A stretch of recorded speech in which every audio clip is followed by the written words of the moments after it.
안녕하세요, 여러분. 오늘은 만성 통증의 관리 방법 운동에 대해서 알아보도록 하겠습니다. 많은 분들이 만성 통증을 앓고 계시고 힘들어 하시는 걸로 알고 있는데요. 이런 만성 통증을 관리하는 방법, 운동 많이 궁금하시죠? 대구 가톨릭대학교 병원 김동혁 교수님 모시고 이야기 나눠보겠습니다. 교수님 안녕하세요. 안녕하세요. 대구 가톨릭병원에서 수술 후 통증 환자와 그리고 만성 통증 환자를 진료하고 연구하고 있는 김동혁이라고 합니다. 교수님, 만성 통증이라고 하면 보통 오랫동안 아픈 통증을 만성 통증이라고 많이들 생각하시는데요. 이 만성 통증 어떻게 정의할 수 있을까요? 네, 만성 통증은 단순히 오래된 통증을 의미하는 것이 아니라 급성 통증이 지나고 난 다음에 조직이 충분히 회복된 시간이 지났음에도 계속된 통증을 호소하는 걸 만성 통증이라고 하는데요. 과거에는 뼈가 붙는데 가장 오랜 시간이 걸린다고 봤습니다. 그래서 손가락 뼈가 붙는 2주, 허리뼈가 붙는 8주에서 12주, 골반뼈가 붙는 16주에서 20주가 지나고 난 다음에 대략 6개월, 3개월에서 6개월 정도 되겠네요. 지나고 난 이후에도 느껴지는 통증을 만성 통증이라고 이야기를 했었는데요. 조직마다 다르고 어느 부위에 다쳤느냐에 따라서 전혀 다릅니다. 이 만성 통증은 생각보다 많은 환자들이 고통받고 계신데요. 저희 학회에서 추정한 바로는 국내에만 약 한 250만 명 정도 있는 것으로 되어 있고요. 특히 60세 이상 환자분들 중에는 거의 한 80%가 만성 통증을 가지고 있어서 그 중에 다수는 허리와 무릎과 같은 근골격 질환을 가지고 있어서요. 정말 많은 분들이 만성 통증을 가지고 계신 것으로 생각이 됩니다. 이분들이 굉장히 많은 의비를 지출하게 되기도 하겠지만 결국은 우리도 다 결국은 노인이 되니까요. 만성 통증에 대해서는 누구나 다 이해하고 잘 알아두는 것이 필요할 것 같습니다.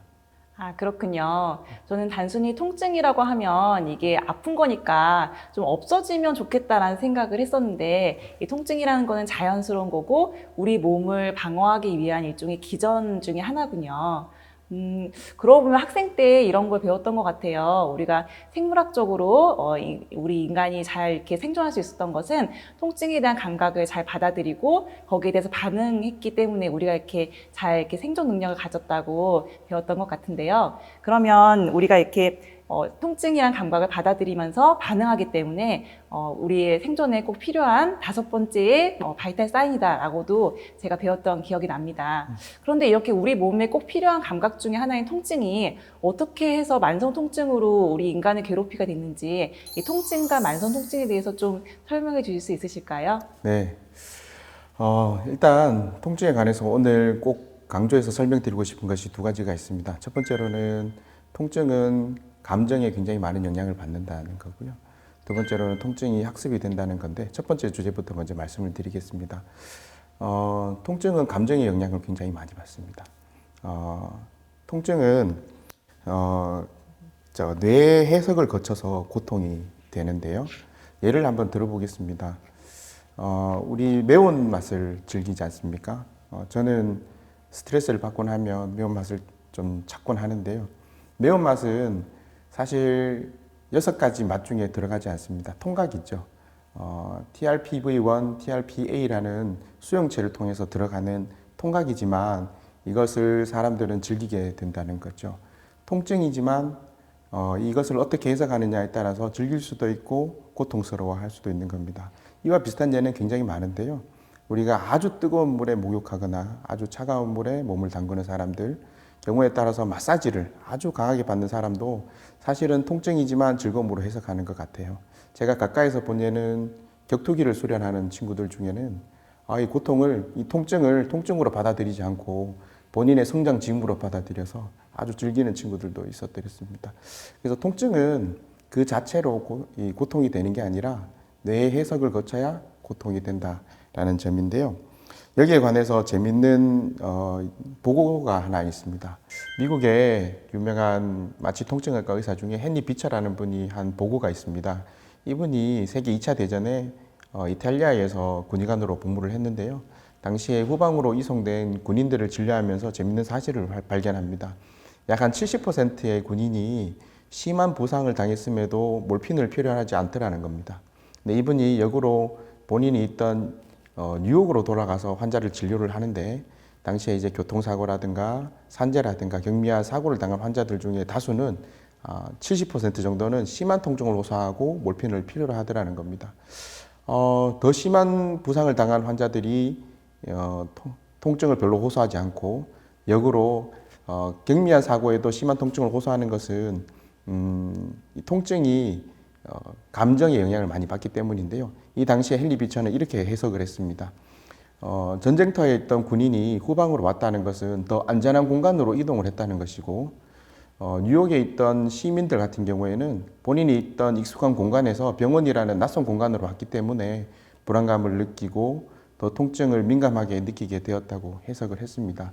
이게 실험으로 증명이 된 게 있습니다. 2017년 클리브랜드의 한 클리닉에서 나온 연구인데요.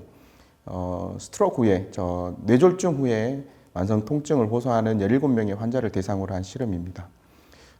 기본적으로 뇌졸중 후에 오는 만성 통증은 아주 난치성이라서 잘 낫지 않는데요. 당시에 뇌신부 자극술이라는 자극술을 시술을 통해서 통증이 올라오는 경로를 차단하는 시술들을 많이 했었습니다. 하지만 이 클리브랜드 클리닉에서는 과감하게 통증이 올라오는 경로를 차단하지 않고 감정을 컨트롤하는 부위에 이 전기 자극술을 신부 자극술로 자극을 넣었는데요. 그 이후에 환자들의 만족도가 오히려 올라갔다는 겁니다. 통증은 똑같이 강하게 느껴지지만 그 통증을 덜 불쾌하게 해석하게 되었고 환자도 덜 불편해했다라는 거죠. 통증은 감정의 영역이 분명히 많이 포함되어 있고 감정 영향을 많이 받는다는 겁니다.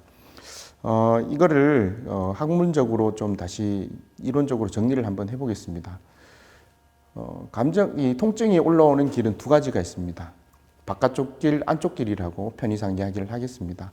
바깥쪽 길은 시상을 통해서 뇌피질로 이동을 해서 통증을 어디에서 느끼는지 위치를 특정할 수 있게 도와주고요. 안쪽 길은 섬엽과 대상회라는 곳으로 신호를 보내서 이 통증을 해석하도록 도와줍니다. 이 통증의 의미를 해석하게 해주고 이 통증의 중요도를 부여하는데요. 이렇게 두 가지 길로 들어온 정보들이 서로 상호작용을 하면서 의미를 부여하게 됩니다. 재밌는 실험 한 몇 가지를 같이 좀 설명을 드리겠습니다.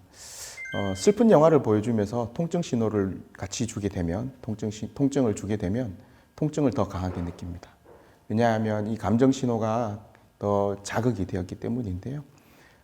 특별히 아미그달라라고 편도체로 가는 부분이 자극이 되면 뇌가 긴장을 하고 과각성을 하기 때문에 통증 신호를 더 증폭시킨다는 연구가 있습니다.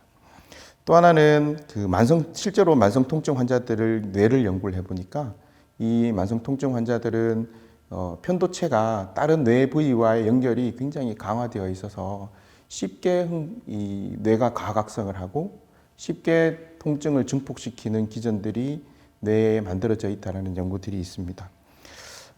심리학에는 몇 가지 난제가 있는데요. 그 중에 중요한 난제가 하나 있습니다. 웃어서 기쁜가, 기뻐서 웃는가인데요.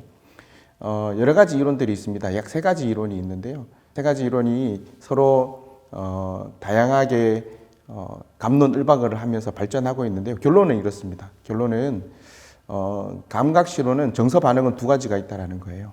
우리가 어떤 상황에 맞닥뜨리게 되면 빠른 길과 늦은 길로 반응을 하게 되는데요. 빠른 길은 대략 0.2초 만에 반응을 나타냅니다.